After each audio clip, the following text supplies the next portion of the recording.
مرحبا، كيفكم يا جماعة؟ أخيرا راح أرجع وأصور. ياي. طب أقول لكم يا جماعة السبب الأول لأنه قطعت عنكم.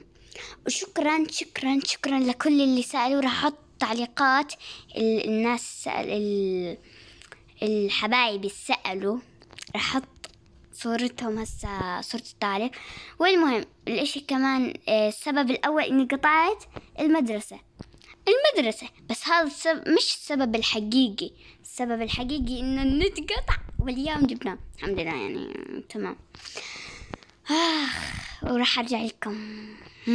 وعطوني أعطوني أفكار، لأنه أنا طفران عشان هاي، بس لا أنا مش طفران يعني طيب أعطوني أفكار، بس هذا اللي فعله.